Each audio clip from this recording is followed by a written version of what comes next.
دوستو آج کی اس ویڈیو میں ہم آپ سے بات کریں گے ایک ایسی اپلیکیشن کے بارے میں جو آپ کے موبائل میں بھی موجود ہے۔ یہ جملہ سننے کے بعد آپ کے ذہن میں اسکرین پر دی گئی اپلیکیشنز تو ضرور آئی ہوں گی، لیکن ان میں سے وہ اپلیکیشن کوئی سی بھی نہیں ہے جس کے بارے میں آج ہم آپ سے بات کریں گے۔ ہم آپ سے بات کریں گے واٹس ایپ کے بارے میں۔ دوستو یہ اپلیکیشن دنیا میں سب سے زیادہ یوز ہونے والی اپلیکیشن ہے، لیکن کبھی آپ نے سوچنے کی کوشش کی کہ اس کو بنانے والے کا نام کیا تھا؟ تو آج کی ویڈیو میں ہم یہی جانیں گے۔ دوستو اگر آپ نے ہمارے چینل کو سبسکرائب اور ویڈیو کو لائک نہیں کیا ہے تو سب سے پہلے ہمارے چینل کو سبسکرائب اور ویڈیو کو لائک کر دیں تاکہ آنے والی ویڈیو آپ سے مس نہ ہو۔ تو چلتے ہیں اپنے ٹاپک کی طرف۔ یہ اپلیکیشن دو بندوں نے مل کر بنائی تھی، جن میں سے پہلے کا نام برائن ایکٹن اور دوسرے کا نام جین کوم تھا۔ جین کوم 1976 میں یوکرین کے ایک چھوٹے سے گاؤں میں پیدا ہوئے تھے اور ان کے والد ایک کنسٹرکشن کمپنی میں کام کیا کرتے تھے، تو یہ دونوں مل کر اپنے گھر کا خرچہ مشکل سے اٹھایا کرتے تھے۔ جین کوم نے اپنی پڑھائی سینٹ جوس اسٹیٹ یونیورسٹی سے کی تھی۔ پڑھائی سے فارغ ہونے کے بعد اس کے ذہن میں ایک آئیڈیا آتا ہے، کیوں نہ کسی کمپنی میں جاب کی جائے۔ یہ جاب کرنے کے لیے ایک کمپنی میں اپلائی کرتے ہیں اور یہ کمپنی کوئی عام کمپنی نہ تھی بلکہ ایک ہیکنگ کمپنی تھی۔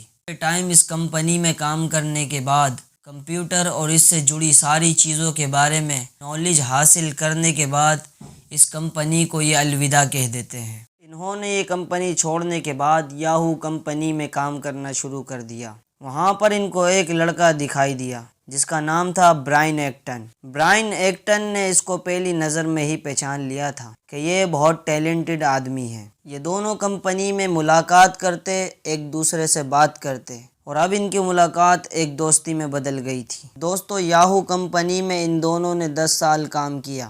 2007 میں ان دونوں نے یاہو کمپنی کو چھوڑنے کا ارادہ کیا اور سوچا کہ کیوں نہ ایک نئی زندگی کی شروعات کی جائے۔ 2009 میں جین کوم ایک مووی دیکھ رہے تھے۔ مووی دیکھتے ہوئے ان کے ذہن میں ایک خیال آتا ہے کہ کیوں نہ ایک ایسی اپلیکیشن بنائی جائے کہ جس سے میں اپنے فرینڈز کو بتا سکوں کہ اس مووی میں کیا ہو رہا ہے۔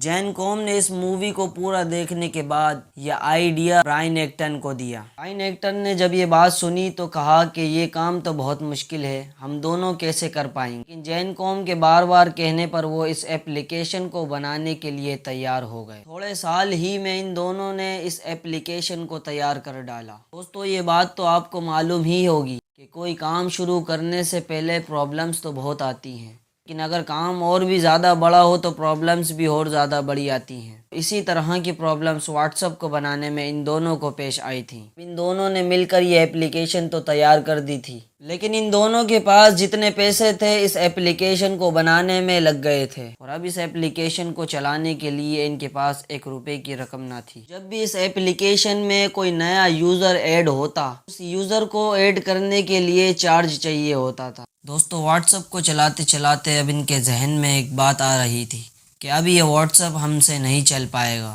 کیونکہ ان کے پاس چلانے کے لیے بالکل بھی انویسٹ نہ تھی۔ اور اب یہ دونوں ایک دوسرے سے کہتے ہیں کہ کیوں نہ اس اپلیکیشن کو اسی حالت پر چھوڑ دیا جائے اور کیوں نہ کسی کمپنی میں جاب کر کر پیسے کمائے جائیں۔ پر برائن ایکٹن نے جین کوم سے کہا کہ اس کو بیچ میں چھوڑنا بے وقوفی ہے، ہمیں اس میں اور کام کرنے کی بہت زیادہ ضرورت ہے۔ کچھ مہینے اور واٹس ایپ کو بنانے میں کام کیا۔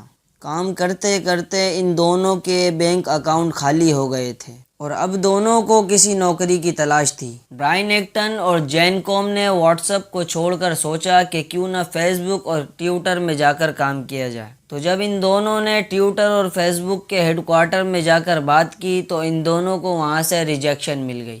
ان دونوں کو وہاں سے ریجیکٹ کر دیا گیا اور اب ان دونوں کے دن بہت مشکل سے کٹ رہے تھے کہ واٹس ایپ کا پورا کام نہ ہوا تھا اور ان دونوں کے بینک اکاؤنٹ خالی ہو چکے تھے۔ ایک دن یہ دونوں بیٹھے ہوئے تھے۔ برائن ایکٹن کے ذہن میں ایک آئیڈیا آتا ہے کہ کیوں نہ یاہو کمپنی میں کام کرنے والے دوستوں سے اب مدد لی جائے۔ یاہو کمپنی میں کام کرنے والے دوستوں کو انہوں نے اپنے پروجیکٹ کے بارے میں بتایا اور کہا کہ ہمیں اس اپلیکیشن کو چلانے کے لیے کچھ پیسے چاہیے۔ تو دوستوں نے ان دونوں کی بات سننے کے بعد $25 لاکھ ان کو دے دیے اور اب ان دونوں نے واٹس ایپ پر پھر سے کام کرنا شروع کر دیا تھا اور اب دوستو واٹس ایپ کا کام 2010 میں کمپلیٹ ہو گیا تھا، اور اب اس اپلیکیشن کو اس طرح سے کسٹمائز کیا گیا تھا کہ اس سے زیادہ فاسٹ میسیجنگ سروس اب کسی کی نہ تھی۔ اور اب واٹس ایپ نے چائنا کے وی چیٹ اور جاپان کے لائن ایپ کو بہت پیچھے چھوڑ دیا تھا۔ دوستو یہ بات سننے کے بعد آپ کو بہت زیادہ حیرت ہوگی کہ 2014 میں واٹس ایپ کے منتھلی یوزر 60 کروڑ سے زیادہ ہو گئے تھے، ہر مہینے 2.5 کروڑ یوزر بڑھ رہے تھے۔ واٹس ایپ کی کامیابی کو دیکھنے کے بعد فیس بک کے فاؤنڈر مارک زکر برگ نے واٹس ایپ کو خریدنے کا ارادہ کیا۔ یہ وہی فیس بک ہے کہ جہاں پر ان دونوں نے نوکری کے لیے اپلائی کیا تھا، وہاں سے ان دونوں کو ریجیکٹ مل گیا تھا، اور فائنلی ڈیل پکی ہونے کے بعد مارک زکر برگ نے $19 بلین میں واٹس ایپ کو پرچیز کر لیا۔